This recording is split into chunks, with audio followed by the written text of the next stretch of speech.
एक झालो नामाचे धारक तुका म्हणे येणे कळिकाळ हे ठेंगणे ऐसे कळले आम्हागे झालो नामाचे धारक पांडुरंगा करू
निवृत्ती उदारा सुखान देवा मुक्ताबाई नमो त्रिभुवन पावनी आद्यत्रे जननी देवाची नमो सद्गुरु तुकया ज्ञानदीपा नमो सद्गुरु सच्चिदानंद रूपा नमो सद्गुरु भक्त कल्याण मूर्ती नमो सद्गुरु भास्करा पूर्ण कीर्ती सेवेलागी सेवकधारू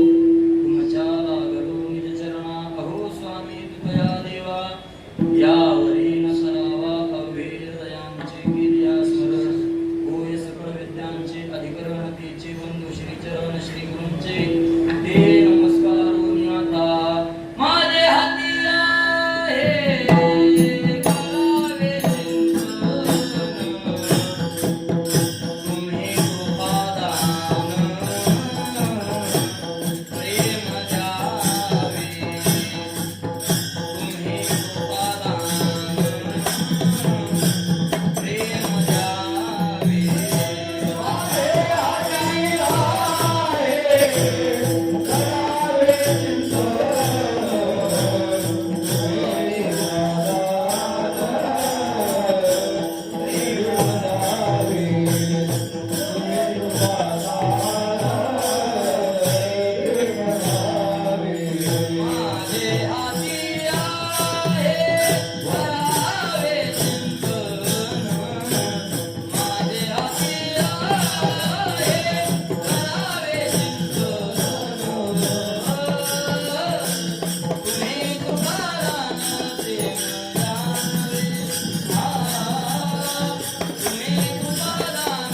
प्रेम द्यावे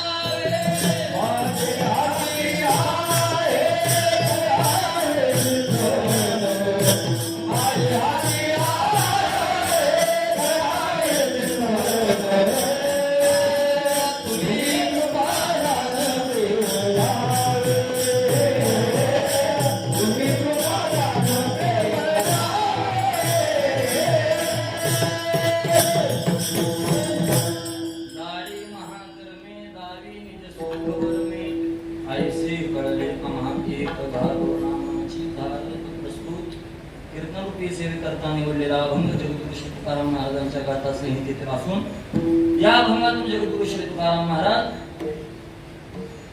आम्ही कोणत्या नामाचे धारक झालो हे सांगून आपल्या नामनिष्ठेचा गौरव करतात.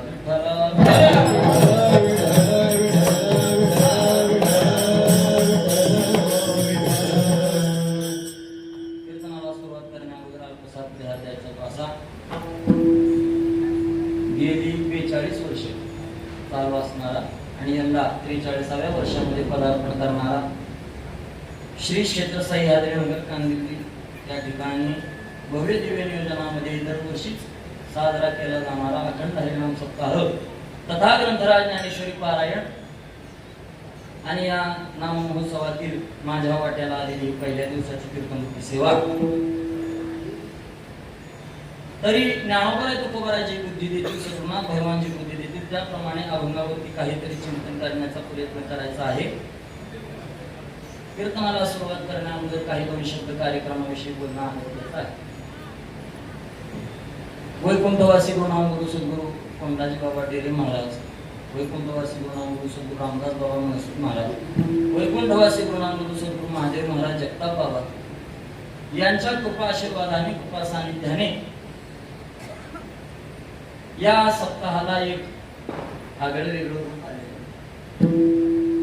आणि जी मंडळी सुरुवातीला होती त्यामध्ये मग मला परिचित असणारे काय असतील, अपरिचित असणारे काय असतील, त्यामध्ये आपले असणारे डुबे सर असतील, परत आपले असणारे नारायण बाबा असतील आणि या सर्वांच्याच सुंदर अशा मार्गदर्शनातून आणि सर्व आपल्या मंडळाच्या प्रसादी भजनी मंडळ सह्याद्रीनगर यांच्या नियोजनातून सर्वांच्या सहकार्यातून आपल्यासारख्या सर्व श्रोतृ महाजनांच्या आणि नगरवासियांच्या सहकार्यातून या ठिकाणी हा सप्ताह दरवर्षी केला जातो.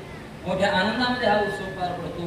त्या उत्सवाकरता बीड मराठवाड्याकडून आपली बाबांची सगळी गुरुबंधू मंडळी, शिष्य मंडळी सगळी येतात. त्यामध्ये असणारे हरिभक्तीपरायण गुरुवर्य श्री शिवाजी महाराज जगताप बाबा असतील, तसेच असणारे हरिभक्तीपरायण श्री गोरख महाराज झंबरे असतील आणि त्यांच्या सोबत असणारे ज्येष्ठ श्रेष्ठ वारकरी सगळ्यांचा नाम उल्लेख करत नाही.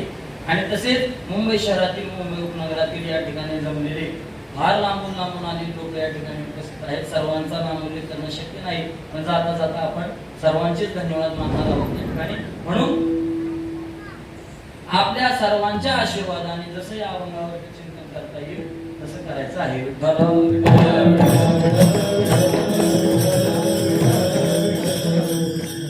खरं तर आमची सुरुवातच परमार्थाची या मंडळातून झाली. तुम्हाला खरं वाटणार नाही, पण माझं माळ घालायचं कारण सांगू का तुम्हाला? हसाल तुम्ही माझ्यावर.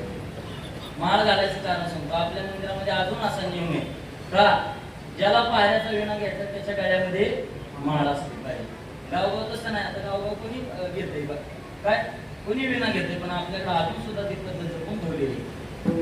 आणि आम्हाला लहानपणी असं यांच्या वयाचं असताना आम्हाला वाटायचं पायऱ्याचा विणा आपणही घ्यावा, आपणही वाजवावा. पण आम्हाला मोठी लोक विणा घेऊन देत नव्हती. का म्हणजे तुझ्या गळ्यात माळ आहे का बघायची पहिली. माळ नाही, विणा घ्यायचा. मग घरी हट्ट धरला. हे कारण माळ घालण्याचं. आता तेव्हापासून जी परमार्थाला सुरुवात झाली ती आजपर्यंत आणि इथून पुढे होणारे, त्यामध्ये आमच्या जीवनामध्ये ही जागा आम्ही जीवनापर्यंत शेवटपर्यंत कधी विसरू शकत नाही.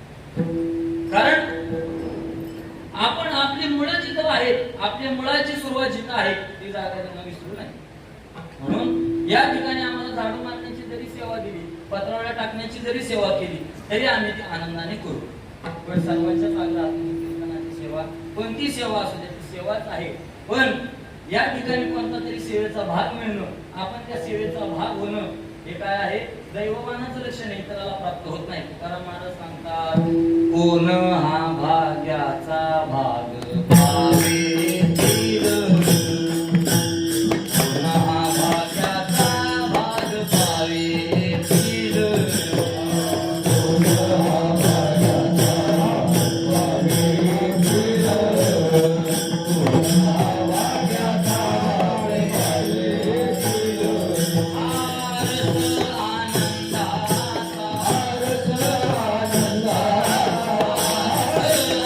आनंदा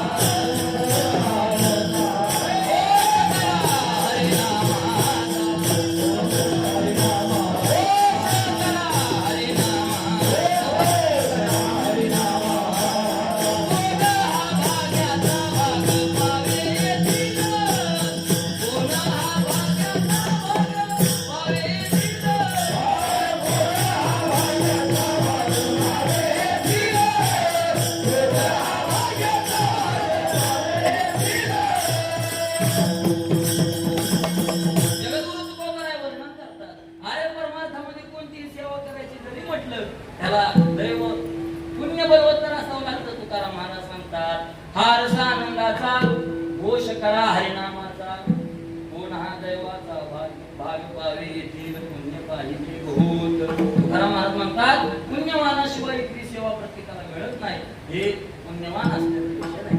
म्हणून आजच्या कीर्तनाकरता जो अभंग निवडलेला आहे तो जगद्गुरु तुकाराम महाराजांचा नामपर प्रकरणाचा अभंग आहे. सप्ताहाच्या पहिल्या दिवशी कोणत्या अभंगावरती कीर्तन करावं, सप्ताहाच्या शेवटच्या दिवशी म्हणजे काल्याच्या दिवशी कोणत्या अभंगावरती कीर्तन करावं, सप्त्याच्या उपसंहाराच्या दिवशी म्हणजे जागराच्या दिवशी कोणत्या अभंगावरती कीर्तन करावं, हे सगळे नियम संप्रदायामध्ये अधिकृत पद्धतीने आहेत. म्हणजे पहिल्या दिवसाचा कीर्तनकार, शेवटच्या दिवसाचा कीर्तनकार आणि त्याच्या आधीचा कीर्तनकार, हे 3 कीर्तनकार बांधलेले. मग का बाकीचे मोकळे सोडलेत का? बाकीचे मोकळे सोडलेले नाही, ते सुद्धा बांधलेलेच आहेत. भक्ती नानाविरहिते सरा म्हणता का बाबा? सगुण चरित्रे परम पवित्रे सादर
आमच्या सूरज महाराजांची पूज्य पिताश्री त्यांनी गावावरून येतानाच मला निरोप सांगितलाय.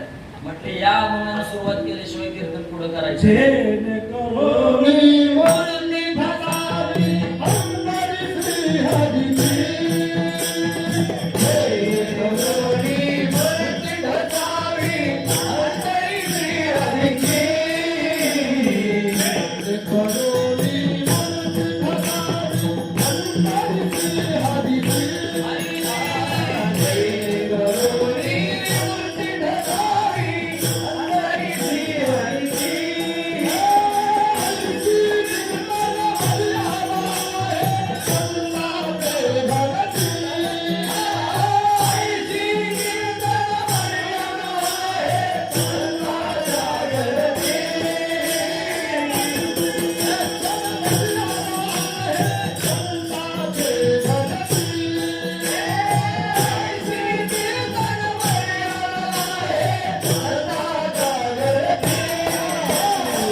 बाबा हा अभंग सुरुवातीला म्हणायचे. काय कीर्तन मर्यादा सांगताना बाबा हे म्हणत होते, दत्ता बाबा हे अभंग म्हणत होते. म्हणून काकांनी मला सांगितलं, म्हणजे हा अभंग सुरुवात केल्याशिवाय तुम्हाला म्हणले या जागेवरती कीर्तन करण्याचा अधिकार नाही, कारण ती बाबांची आणि बाबांचीच मला माळ आहे, त्याच्यामुळे बाबांचा आशीर्वाद आहे. कीर्तना करताना नामकर पत्रनाचा अभंग घेतलेला आहे. या जगामध्ये अनेक तत्व प्रणाली असणारे, अनेक पद्धती असणारे संप्रदाय आपल्याला जगामध्ये पाहायला मिळतात.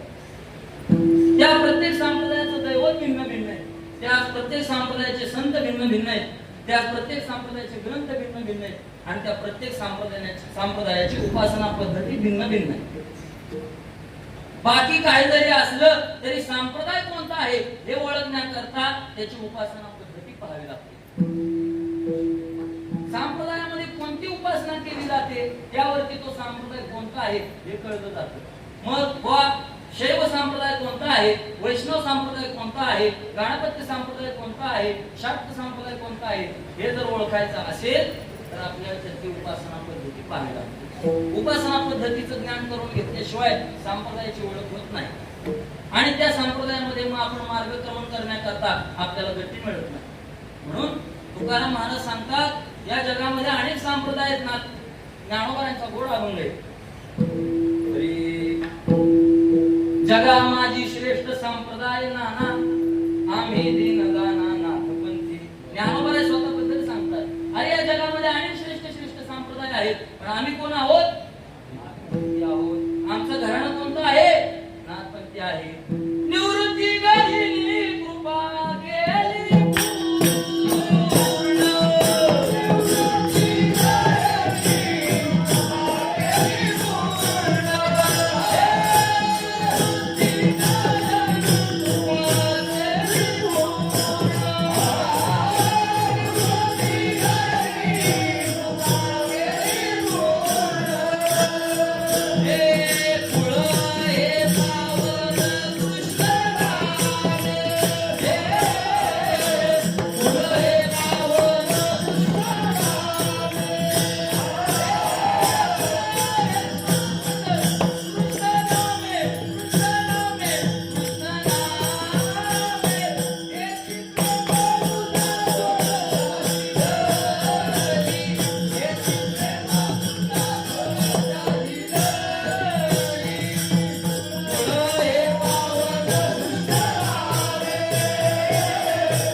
श्री गोरक्षनाथ सुमध्यमा अस्मदाचार्य पर्यंतां वंदे गुरु परंपरा.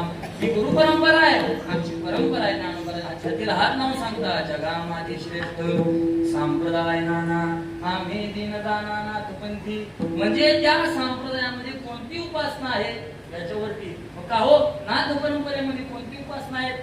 निवृत्तीनाथ महाराज स्वतः उत्तर देतात हे पावन कृष्ण नामे. या संप्रदायामध्ये कृष्ण नामाची भक्ती कृष्णाची भक्ती ही काय आहे? या संप्रदायाची मुख्य उपासना पद्धती आहे. तुकोबा काय सांगतात अवघ्या दशाईची चालती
हृदयाची साधती मुख्य उपासना सगुण भक्ती प्रगटे हृदयाची मूर्ती भाव शुद्धी जाणून या बीजानी हरीचे नाम. अरे आमच्या संप्रदायामध्ये सगुण उपासनेला महत्व आहे, आमच्या संप्रदायामध्ये नाम उपासनेला महत्व आहे. म्हणून आपापली उपासना पद्धती ही त्या संप्रदायाला प्रत्येक संप्रदायाला आपापल्यापेक्षा वेगळं करत असते. म्हणून तुकाराम महाराज सांगतात की अरे आमची मुख्य उपासना कोणती आहे? होईन भिकारी पंढरीचा वार करी हाची माझा नियम धर्म मुखी विठोबाचे नाम. हेची माझी उपासना लागेल संतांच्या चरणा. तुकाराम महाराज म्हणतात ही आमची उपासना आहे. का हो तुकाराम महाराज, जर तुमचा संप्रदाय सगुणाचा भक्त आहे, सगुणाची उपासना करणारा आहे, तर त्याचं स्वरूप आम्हाला थोडक्यात समजावून सांगता का? जगद्गुरु तुकाराम महाराज सांगतात अरे संप्रदाय वारकरी संप्रदाय जरी दिसताना सगुण उपासक दिसत असला तरी तो निर्गुणाचा द्वेष्टा नाही. वरवर पाहता संप्रदायाची उपासना द्वैती स्वरूपातली दिसत असली तरी हा संप्रदाय अद्वैत ज्ञानाधिष्ठित आहे. या संप्रदायामध्ये भगवान विष्णूची पूजा होत असली तरी हा संप्रदाय शैवांचा द्वेष्टा नाही. या संप्रदायामध्ये भजनाला मुख्य प्राधान्य असलं तरी हा संप्रदाय ज्ञानाची अवहेलना करत नाही. विठ्ठला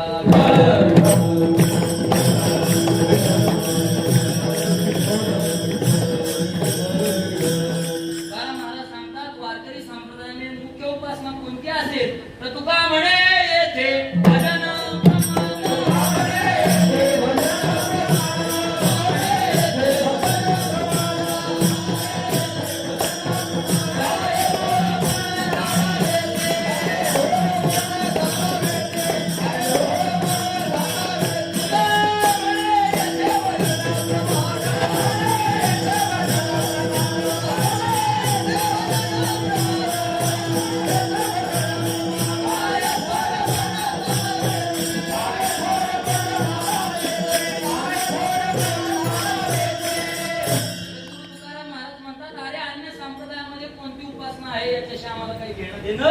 नाही. आम्हाला प्रमाण काय असेल तर आमची भजन साधना आम्हाला प्रमाण आहे. तुकाराम भजन प्रमाण ते भजन प्रमाण काय थोर पण जाळावे ते तुकाराम महाराज. अजून एक तुकाराम महाराजांचा अभंग सांगतो. तुकाराम मी अगोदर हा अभंग घेणार होतो म्हटलं नको हा दुसरा घेऊ. तुकाराम महाराज सांगतात आम्हा कथा आवश्यक येर लौकिक संपादू जैशी तैसी माय बरी मानिल्या त्या माना येईल. तुकाराम महाराज सांगतात अरे आमचं मुख्य उपासना हरी कथा आहे, हरी भजन आहे.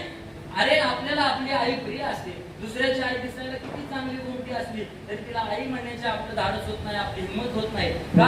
कारण स्वतःला प्रत्येकाला आपली आई प्रिय असते. जैशी तैशी माय बरी मानिल्या त्या माना येवी. अरे तुम्ही इतरांना मानत असले तर माना, पण आम्ही इतरांना मानणार नाही. आमच्या करता काय आहे? भजन प्रमाण. अहो तुकाराम महाराज तुमच्या संप्रदायामध्ये भजन प्रमाण आहे, म्हणजे भजन मुख्य उपासना आहे. तर तुमच्या संप्रदायामध्ये ज्ञानाला काही किंमत नाही का? स्वकर्मानुष्ठानाला काही किंमत नाही का? तुकाराम महाराज म्हणतात अरे ज्ञानाशिवाय भजनच शक्य नाही. भजन करायचं असेल तर ज्ञान असणं गरजेचं आहे. याच्या पुढचं सांगू का? अहो चाली म्हणायचं असलं तरी ज्ञान असणं गरजेचं आहे. तर भजन करायला ज्ञान लागणार नाही का? आपण भजन करतो. भजन म्हणजे काय? आपण चाली म्हणतो महाराज, आपण भजन नाही करत. भजन काय आहे? ज्ञानोबराय सांगतात तैसा ते तुला मी आघवा तोची तुके तयाची सद्भावा जे न करिता पांडवा भजन झाले. अरे भजनाचं हे स्वरूप आहे. नाथ महाराज सांगतात, नामदेवराय सांगतात सर्वाभूती दया सर्व भावे करुणा जेथे मितूपणा मावळला भजन तया नाव वाटे मध गोड येर ते कावाड वायावे. नामदेवराय थवळीमध्ये सांगतात अरे ज्ञानाधिष्ठित भजन आहे. आणि मग आपण चाली म्हणतो, आपण चाली म्हणायच्या असल्या तरी त्याला ज्ञान गरजेचं आहे. कारण श्री गुरु तात्या महाराज चाली कशा म्हणतात हे गमत सांगतो तुम्हाला. चाली म्हणताना सुद्धा ज्ञान किती गरजेचं आहे ते सांगतो. सगळ्या भजनी मंडळात म्हणली जाणारी हे काय फेमस चाल आहे. सगळेच म्हणतात बरं का, जिकडं काय तिकडे हे चाल ऐकायला भेटते. गुण गाई नावडी गुण गाई नावडी. काय म्हणतात? नावडी. त्याचे शब्द काय? आवडी म्हणतात. काय नावडी म्हणजे शब्दाची तोडमोड करतात का? गुण गाई ना आवडी. मग हे कसं म्हटलं पाहिजे? गुण गाई न आवडी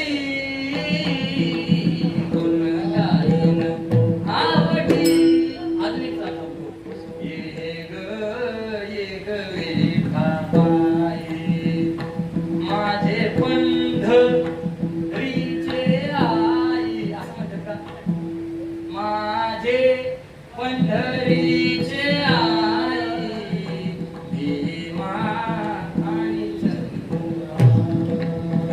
शब्दाची तोडमोड वारकरी संप्रदायामध्ये काना मात्र हल्लेला चालत नाही. माणसं दांडकं काढून उभे चालतात, अजिबात चालत नाही. तुम्ही कधी आमच्या आळंदी पंढरी महिना वार करत या, तिथं भजन अक्षर म्हणजे अक्षर चुकलं नाही पाहिजे, बस. आम्हाला दुसरं काय नाही माहिती. हा तुकाराम महाराजाचं प्रमाण आहे, एका एका अक्षरात आहे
माझा भजनामध्ये शब्दाची तोडमोड होत असेल तर ते भजन तुकोबाराला मान्य होणार नाही, ते भजन ज्ञानोबाला मान्य होणार नाही, ते भजन वारकरी संप्रदायाला मान्य होणार नाही. बर शब्द झाला. आता अजून सांगतो भजनामध्ये स्वराचं किती महत्व आहे. स्वर म्हणजे हा स्वर नाही बरं का, पांढरी काळे दोन पांढरी चार, हा स्वर नाही. स्वर म्हणजे काय, दीर्घ स्वर, ऱ्हस्व स्वर. शाळेत होते ना शिकवायला. हा त्यामध्ये काय होतं, ऱ्हस्व वेलांटी, दीर्घ वेलांटी. अहो याला सुद्धा महत्व आहे भजनामध्ये. तुम्हाला एक सांगतो, काकडा. आता काकडा चालू आहे कार्तिक स्थानचा. लोक भजन म्हणतात, हरी सुख शेज गोड चित्ती नलगे. आता कसं म्हणलं, सु म्हणजे सु काय केला, मोठा केला, म्हणजे दीर्घ केला, म्हणजे तो वाढवला. सुख शब्दाचा उकार किती आहे, पहिला आहे. म्हणजे कसा आहे, रस्व आहे. मग तो कसा म्हणायला पाहिजे, सुख शेज गोड चित्तीन, असं नाही म्हणायचं. सुख शेज हे चुकीच आहे. म्हणजे एवढं लक्ष देऊन भजन केलं पाहिजे. अजून एक सांगतो, दिनू तैसी. आपण कसं म्हणतो, दिनू तैसी, असं नाही म्हणायचं. हे काय आहे, संप्रदायामध्ये स्वराचं आणि शब्दाचं दोन्हीचं ज्ञान असल्याशिवाय भजन करताच येत नाही. विठ्ठला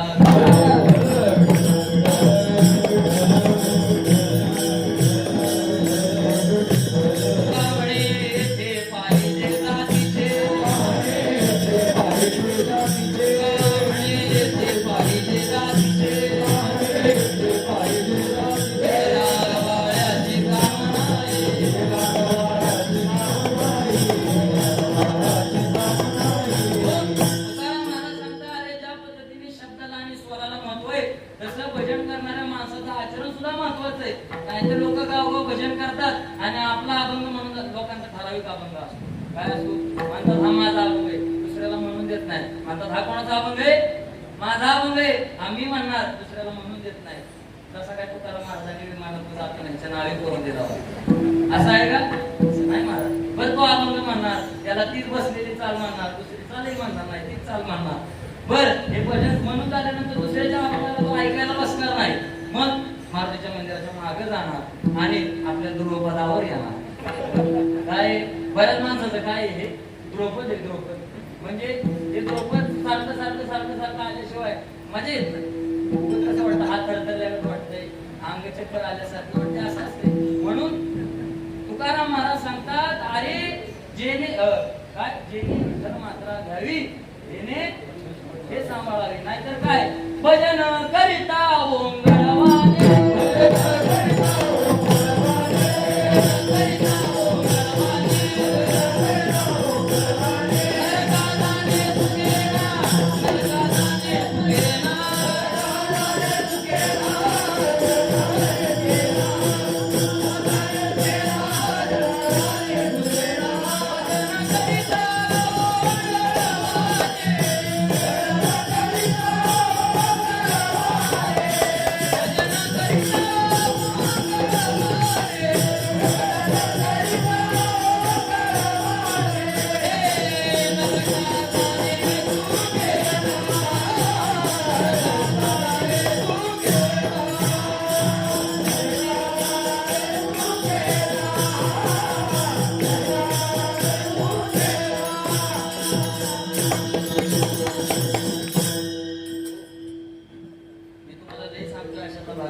मी माझा अधिकार सोडून बोलतोय काही गोष्टी मलाही मान्य, कारण इथं माझ्यापेक्षा तपस्वी लोक आहेत, ज्येष्ठ लोक आहेत हे मला मान्य आहे. पण मी तुम्हाला काही शिकवत नाही, मी तुम्हाला निरोप घेऊन आलोय. कोणाचा निरोप घेऊन आलोय? आमच्या आळंदी कुंडली वारकऱ्याचा निरोप घेऊन आलोय. आम्ही ज्यांच्याकडे भजन शिकतो, आम्ही ज्यांच्याकडे काही परमार्थाचे धडे गिरवतो, अशा असणारे आमचे श्री गुरु गाथामूर्ती देवेंद्र महाराज निराळकर, ज्यांचा आता जागरण कीर्तन आहे आपल्या सप्ताहामध्ये, त्यांनी ज्यांचं भजन ऐकलं. कोणाचं? श्री गुरु भजन विष्णू हरिभक्ती परायण साहेबराव नाना वारकरी, श्री गुरु भजन विष्णू नामदेव अण्णा टेंबुकर, श्री गुरु भजन विष्णू बोधे बाबा, श्री गुरु भजन विष्णू वैद्य बाबा यांची त्यांनी भजन पद्धती ऐकली आणि ती पद्धती ते पुढच्या साधकांकरता प्रवाहित करते. आणि ही काय आहे भजनाची पद्धती? ही पद्धती अशी जपली पाहिजे, अशी टिकवली पाहिजे, तर संप्रदायाचं भजन जिवंत राहणार आहे. नाहीतर आपण लोक आता पिक्चरच्या चालीने एवढा धुमाकूळ संप्रदायामध्ये घातलाय का हे भजनच लोक पावत झाले. वारकरी संप्रदायाचं भजनच लोकांना माहित नाही. भजन काय असतं, कसं असतं माहित नाही. कुठं पाहावं लागल? तुम्हाला ज्ञानोबाच्या टाळावर यावं लागल, कुठल्या तरी फडकऱ्याच्या कीर्तनात जावं लागल, लोक महाराज वारकरी शिक्षण संस्थेमध्ये भजनाचे पाठ ऐकावे लागतील. त्यावेळेस तुम्हाला काय कळत? भजन कळत. त्याशिवाय भजन कळणार नाही. आपली बाबांची जी परंपरा आहे ती परंपरा म्हणजे भजनाचे जनक असणारे हरिभक्ती परायण गुरुवर्य भजन विष्णू बंकट स्वामी महाराज. बंकट स्वामी महाराजांनी इतक्या चाली या संप्रदायामध्ये, बाबांच्या त्याच चाली होत्या महाराज. बाबांचं जितकं कीर्तन रसाळ होतं तेवढं बाबांचं म्हणणं रसाळ होतं, बाबांच्या चाली म्हणणं रसाळ होतं. म्हणून आजही ते आपल्याला नवीन वाटतं. किती वेळा सगळं चरित्र म्हणा महाराज रसाळच वाटतं. किती वेळा पुण्यवंत पाताळ लोकी म्हणा ते रसाळच वाटतं. किती केदार रागामध्ये रूप भारतात लोचेली म्हणा रसाळच वाटतं. किती तुम्ही बाबांचं कोणतं ते नकडे मुनी माव मागे आणतोय किती वेळा ऐका महाराज असं वाटतं का ही भजनाची तपस्या आहे, हे भजनाचं फळ आहे. म्हणून मला सांगायचं काय, हे भजन टिकलं पाहिजे आणि हे भजन टिकवण्याकरता, हे भजन कळण्याकरता ज्ञानाची गरज आहे. ज्ञानाशिवाय हे भजन कळत नाही. विठ्ठला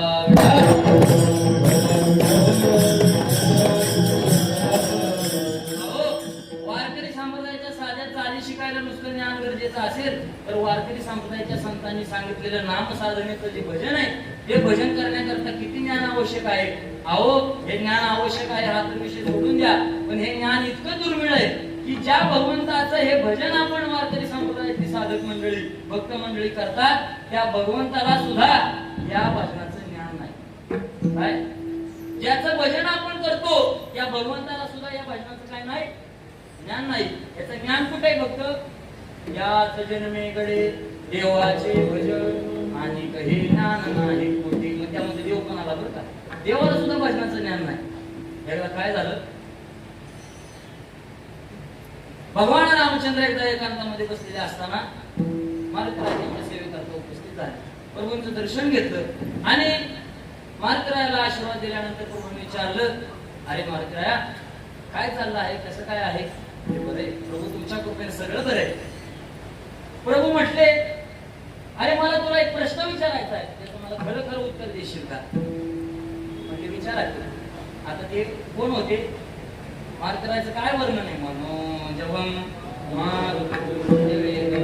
जितेंद्रियम बुद्धिमतां वरिष्ठम. हे बुद्धीमध्ये कोण होते? वरिष्ठ होते.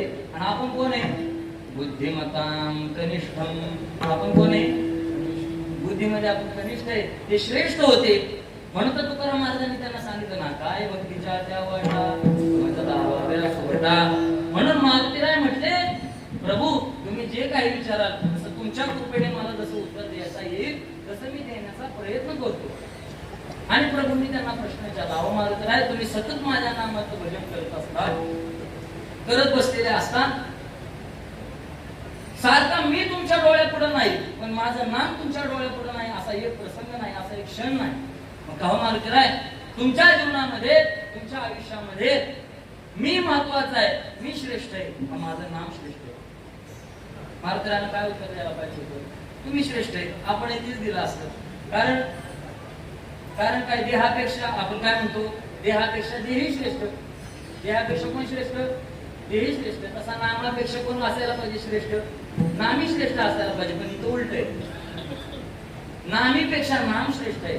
आणि म्हणून मारुतीरायाने उत्तर दिलं, अरे देवा, आमच्या जीवनामध्ये तुझ्यापेक्षा तुझ्या नामाला जास्त किंमत आहे. का हो मारुतीराय, माझ्यापेक्षा माझ्या नामाला कशी किंमत आहे? कारण माझं नाव माझ्या नंतर तयार झालं की अगोदर आहे का नाही? कारण सगळ्याच्या आधी कोण आहे? मी आहे. देवा आधी देवा जगत रहे जीवा.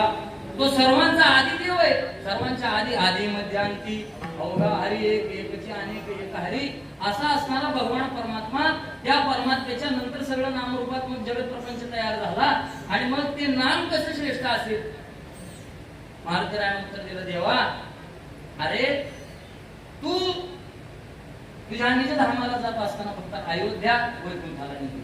अयोध्या साकेत धाम प्रभूचं तिकडे नेली. पण तुझ्या नामानं नुसती अयोध्या तारली नाही, तुझ्या नामानं नुसतं वृंदावन तारलं नाही, तुझ्या नामानं नुसतं पंढरपूर आळंदी तारलं नाही, तुझ्या नामानं काय केलंय? पुराण प्रसिद्ध बोलिले वाल्मिक.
हे त्रिभुवन उद्धरून गेलेले.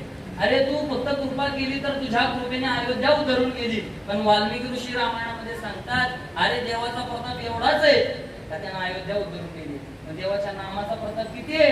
कपी गुणा उद्धारिले मुक्त केले राक्षसा. कपी गुणा उद्धारिले मुक्त केले राक्षसा.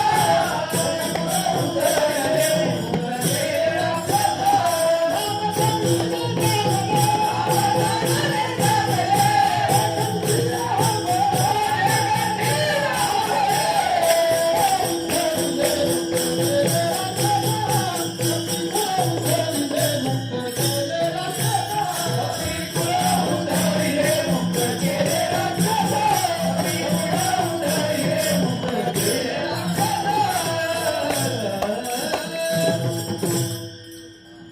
माझ्या गडबडीत लक्षात नाही राहिलं महाराज. या सप्ताहाची शोभा असणारे भजन विष्णारे भक्तिपरायण अशोक महाराज बळींच्या आठवण आली. कारण जसं वक्त्याला अपेक्षित प्रमाणे तसं प्रमाण त्यांच्याकडे असतंय महाराज. आणि त्यांची परंपरा तुम्ही चालवताय. अगदी त्यांची आठवण आली. महाराज एवढी भजन करणारी माणसं या जगामध्ये, एवढी भजन करणारी माणसं या संप्रदायामध्ये आहेत, एवढी भजन करणारी माणसं या मुंबई शहरामध्ये. पण आता बबन महाराज आले नाहीत काय अडचणीमुळे. पण हरिभक्तीपरायण आदरणीय बबन महाराज आणि हरिभक्तीपरायण आदरणीय वैकुंठवासी अशोक महाराज बळे यांचं भजन ऐकण्याकरता मुंबईतून किती लोक येत होती त्यांना सुद्धा माहित नाही. हे त्यांना सुद्धा माहित नाही. आम्हाला लांबची लोक सांगतात, अहो आम्ही बबन महाराज बळेंचं भजन ऐकायला, आम्ही अशोक महाराज बळेंचं भजन ऐकायला सह्याद्रीनगरला येत होतो. येत होती का नाही लोक? माझ्यापेक्षा तुम्हाला चांगलं माहिती आहे. खरं तर इतकी लोक या संप्रदायामध्ये भजन करणारे आहेत. पण आमचे अशोक महाराज, आमचे बबन महाराज कसे आहेत सांगू का? चंद्र पौर्णिमेचा शोभतो गगन. चंद्र पौर्णिमेचा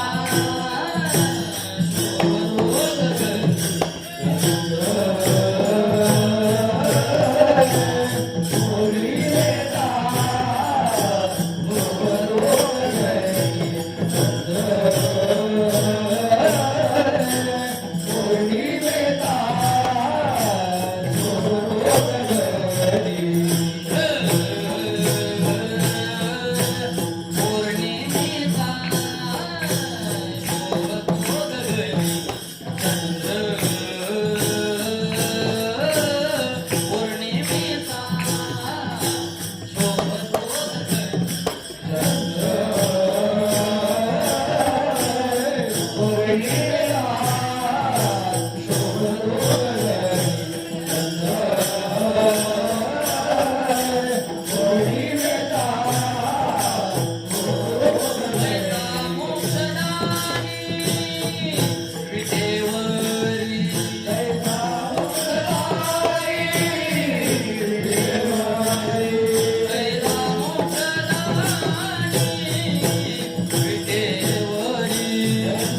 रात्री पौर्णिमेच्या दिवशी सर्व तारांगणामध्ये चंद्र शोभून दिसतो. अशी एवढ्या काळखऱ्यामध्ये आमच्या आश्रमाला शोभून दिसतो नाही. आपण तिथून बाजूला आलो का कपिकुळ उद्धरीने मुक्त केले राक्षसा नाम चांगले चांगले माझे कंठी राहो भले. देवा अरे तुझं नाम तुझ्यापेक्षा श्रेष्ठ आहे. तुका म्हणे नाम चैतन्य हे निजधाम. आणि हे आम्हाला कळल्यामुळे आमच्या जीवनामध्ये काय आहे आयसे कळले आम्हाला.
झालो नामाचे धारक. मग काय हो जगद्गुरु तुकाराम महाराज तुम्हाला नामाबद्दल काय महिमा कळाला?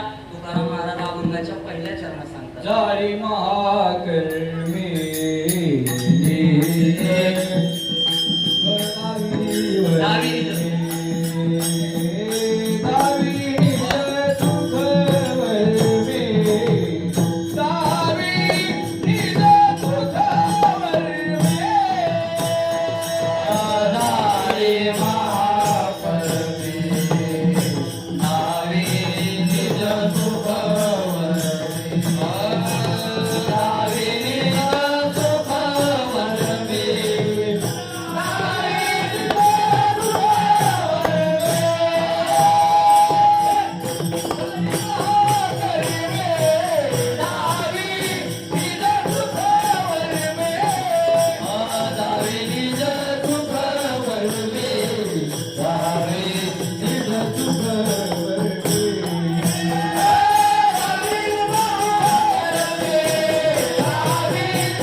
मध्यम षडज षडज मध्यम रज. हे तुम्हाला आळंदी पंढरीवार त्याशिवाय दुसरीकडे ऐकायचं आहे. हे काय विशेष आहे भजनाची. असो तुकाराम महाराज म्हणतात, जाळी महाकर्मी दावी निज सुख वर्मी, हे नामाचं महात्म्य आम्हाला कळालं. मला पटकन आता सांगतो, आपल्याकडे वेळ कमी आहे, सूत्ररूपाने तुम्हाला सांगतो. आपल्याला अजून मधल्या चाली लोक लांब लागून आलेले, शेवटचं चालू होणार आहे, त्या चालीमध्ये आपला वेळ जाणार आहे. तुम्हाला थोडक्यात सांगतो. तुकाराम महाराज म्हणतात, अरे या नामाचा प्रताप काय आहे, तर हे नाम महाकर्माला भस्मसात करतं. महाकर्म म्हणजे काय हो? कर्माचे काही प्रकार शास्त्रामध्ये सांगितले. त्यामध्ये नित्य कर्म आहे, नैमित्तिक कर्म आहे, विधी कर्म आहे, निषेध कर्म आहे, परत प्रायश्चित्त कर्म आहे आणि महाकर्म. हे काय कर्माचे प्रकार आहेत. नित्य कर्म कोणतं? दररोज स्नान करणं, हे काय नित्य कर्म आहे. दररोज गंध लावणं, हे काय नित्य कर्म आहे. दररोज देवाची पूजा करणं, नामजप करणं, हे काय नित्य कर्म. हे प्रत्येकानं केलं पाहिजे. हे नित्य कर्म केल्याशिवाय माणसाने काय करू नये, झोपू नये. आमच्या अन्य पण घरी वारकरी असणारे आमचे गोविंदभाऊ वारकरी म्हणून आहेत. त्यांच्या जीवनातील एक प्रसंग दादा मला सांगतात. म्हणजे आम्ही एकदा देहूची वारी, विजेची वारी करत असताना पंढरपूर वरून देहूला फक्त 5 दिवसात वारकरी चालत येतात. किती? 5 दिवसात येतात. आणि त्या 5 दिवसामध्ये रोज 50 किलोमीटर 60 किलोमीटरचा टप्पा 4 दिवसाला. किती? 7. हा, एवढ्या दिवसामध्ये चालत येतात. म्हणून आणि ते वारकरी दमलेले असताना सुद्धा एकदा असा प्रसंग झाला. आमचे गुरुवारी दादा आम्हाला सांगतात, आम्ही झोपलेलो असताना परमेश्वर महाराज येळशीकर होते, ते होते आणि गोविंदभाऊ वारकरी म्हणून अजूनही आपण जर का आळंदीला कधी महिना वारीला एकादशीला आलो होते, एकादशीला राबल्यात त्यांचं दर्शन, मोठा विधेही महात्मा. त्यांच्या हातामध्ये जपमाळ आणि गाथा ज्ञानेश्वरी दुसरं तुम्हाला पाहायला मिळणार नाही, अशी माहिती आहे. आणि ते झोपेतून उठून काहीतरी कुटकुटल्यासारखं त्यांना आवाज आला आणि हे उठले, दादा उठले आणि दादांनी बघितलं. म्हणजे बुवा, अहो एवढ्या रात्रीचं काय वाचताय? ते म्हटले, अरे मी आता माझा राहिलेला नियम पूर्ण करतोय, मी आता विष्णू सहस्रनाम वाचत. दादा म्हणाले, अहो एवढ्या रात्रीचं काय विष्णू सहस्रनाम कुठं वाचत असेल का? एवढं दिवसभर दिंडीमध्ये भजनच केलं, हे तुम्ही परत कशाला भजन हे विष्णू सहस्रनाम हे म्हटले? म्हणजे अरे तसं नाही, हा आपला रोजचा नित्यनेम आहे. रोजचा नित्यनेम केल्याशिवाय माणसानं झोपू नये, बरोबर का नाही? म्हटले, मला हे रोज विष्णू सहस्रनाम वाच, असं वैकुंठवासी हरिभक्तीपरायण जयराम बाबा भोसलेंनी सांगितलं. आणि तेव्हापासून त्यांनी सांगितल्यापासून अजून एकदाही विष्णू सहस्रनामाचा नियम मोडलेला नाही. म्हणून एवढं दमून आल्यानंतर सुद्धा वाचतोय. ही काय वारकऱ्याच्या जीवनातील नियमनिष्ठ आहे, म्हणजे हे नित्य कर्म आहे आणि हे प्रत्येकानं केलं पाहिजे. दुसरं आहे नैमित्तिक कर्म. नैमित्तिक कर्म काय? ज्ञानोबाला वर्णन करतात, माता पितर मरणे अंकित जे दिवस. ज्ञानोबा म्हणतात, आपल्या आईचं श्राद्ध असेल, वडिलांचं श्राद्ध असेल किंवा अन्य काही नैमित्तिक कर्म असेल, जे आपल्याला काही निमित्ताने ते कर्म करायला मिळतं, असं जे काही श्राद्ध विधी असतील किंवा अनेक सण परंपरा उत्सव असतील, हे नैमित्तिक कर्म आहे आणि हे सुद्धा मनुष्याने केलं पाहिजे. तिसरं आहे काम्य कर्म. काम्य कर्म मनुष्याने कधी करू नये. काम्य कर्म तर साधकाने टाळलं पाहिजे. ज्ञानोबा सांगतात, काम्य कर्म हे विषयासारखं काय केलं पाहिजे त्याचा, त्यात कर्माला काही वेळ आठवायची ना, ज्ञानोबा आठवायचं सांगतात, हे विषयासारखं या काम्य कर्माचा त्याग केला पाहिजे. काम्य कर्म काय होतं सांगतात? काम्य कर्म म्हणजे कोणतंही कर्म करताना त्याच्या फळाची अभिलाषा धरून हे कर्म केल्यानंतर मला काहीतरी प्राप्त होईल असा अंतःकरणामध्ये विचार आणून त्या कर्माला प्रवृत्त होणं, हे म्हणजे काम्य कर्म. आणि साधकाने या काम्य कर्मापासून दूर राहिलं पाहिजे. महाराज, आपल्याला वारकरी असल्याचा अभिमान असला पाहिजे. कारण लोक संकष्टी करतात, कोणी वाईट मानून घेऊ नका, वाईट वाटलं तरी ते खरे. लोक संकष्टी करतात, गुरुवार करतात, शनिवार करतात, रविवार करतात, 16 सोमवारचं व्रत करतात, महालक्ष्मीचं व्रत करतात. एवढी व्रत करतात कशासाठी? एकाने 16 सोमवारचं व्रत केलं कशासाठी? बायको भेटावी म्हणून. बायको भेटावी म्हणून कुठं व्रत करायचं असतं का?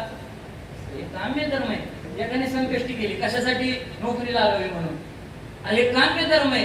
पण मला असा एक वारकरी दाखवून द्या, मला हे केल्यानंतर, मला एकादशी धरल्यानंतर हे पाहिजे असं म्हणणारा एक वारकरी दाखवून द्या. एकादशीचा उपवास करताना वारकऱ्याच्या मनामध्ये कधीच येत नाही, काही मी एकादशी करतोय तर मला या व्रताचं फळ म्हणून काहीतरी प्राप्त झालं पाहिजे. आलंय का? पांडुरंगाच्या मंदिरामध्ये गेल्यानंतर देवाला काहीतरी मागावं असं आपल्या मनामध्ये कधी आलंय?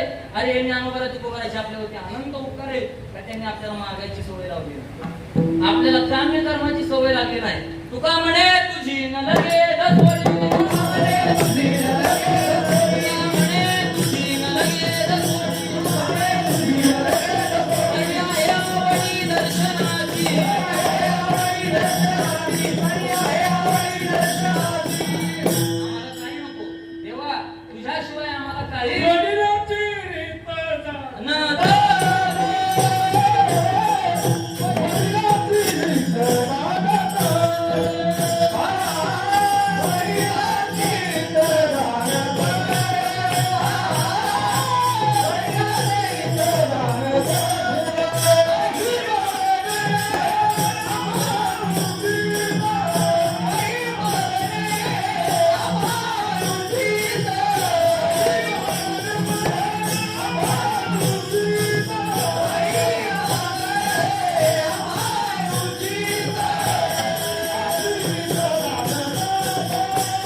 शिकवायला शिकवलं नाही, रीत घालून दिली. वडिलांची रीत जाणत असो काही मागणे हे आम्हाला उचित. अरे देवा पुढे गेल्यानंतर देवा मला हे पाहिजे ते पाहिजे असं मागायला आपल्याला ज्ञानोबा तुकोबारांनी शिकवलेलंच नाही. म्हणून तुम्हाला एक सांगतो, शेवट तात्यांच्या मुखातून वाक्य. तात्या असं सांगतात, अरे तुळजापूरला जाणारी लोक वेगळी आहेत, अक्कलकोटला जाणारी लोक वेगळी आहेत, शिर्डीला जाणारी लोक वेगळी आहेत, परत अजून अन्य तीर्थक्षेत्राला जाणारी लोक वेगळी आहेत, आणि पंढरपूरचा वारकरी वेगळा आहे. विठ्ठला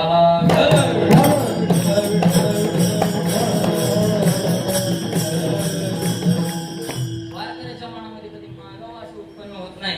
काहीच नको, परमेष्ठी पदा तुच्छ मानिती सर्वता हेची ज्यांचे धन, सदा हरीचे चिंतन मोक्षा एवढे सुख तेही सुख नव्हे त्याची दुःख. इंद्रपदाधिक भोग, भोग नव्हे तो भवरोग. तुकाराम महाराज सांगतात, हे मला काही नको. का? काम्य कर्म अंतःकरणामध्ये नाही. म्हणून काम्य कर्मामध्ये कधी संकल्प होत नाही. काम्य कर्म झालं, आता नित्य झालं, नैमित्तिक झालं, काम्य कर्म झालं. काही विधी कर्म आहे जे शास्त्राने उचित सांगितले, विधीने सांगितलेलं आहे ते केलं पाहिजे, विधी कर्म आहे. काही निषेध कर्म आहे, हे करू नये, दारू पिऊ नये, तंबाखू खाऊ नये, परत धूम्रपान करू नये, परस्त्री परधनाचा विटाळ मानावा, हे काय निषेध कर्म आहे. हे निषेध कर्म टाळलं पाहिजे. आणि शेवट असणार काय, एकातून एक राहिलं प्रायश्चित्त कर्म. प्रायश्चित्त कर्म म्हणजे काय?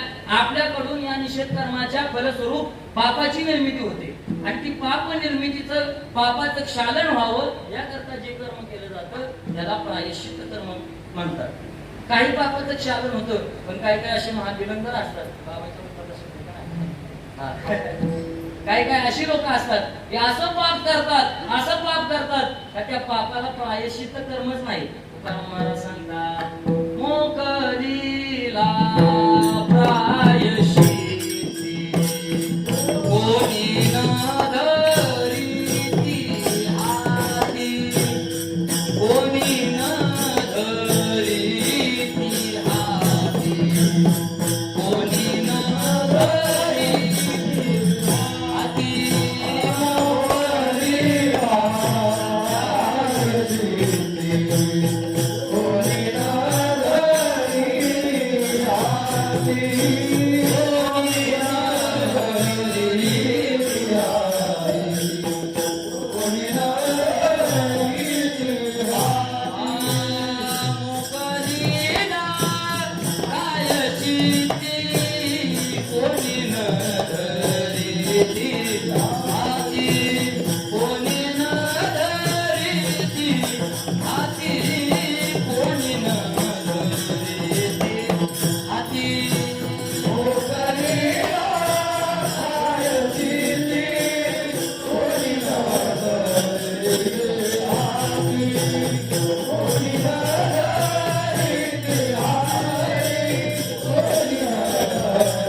ज्याचा त्याग प्रायश्चित्ताने केला होता.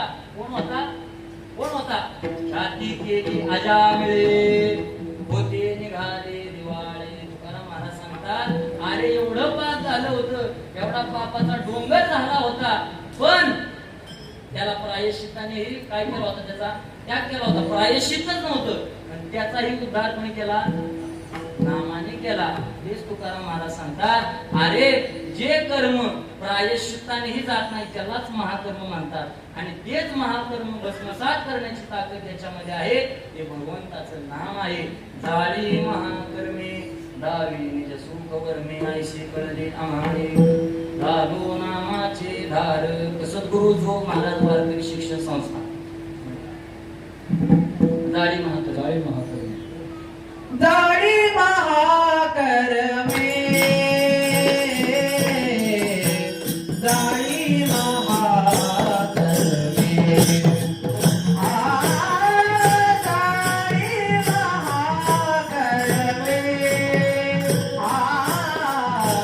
जाळी महाकर्मे.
ग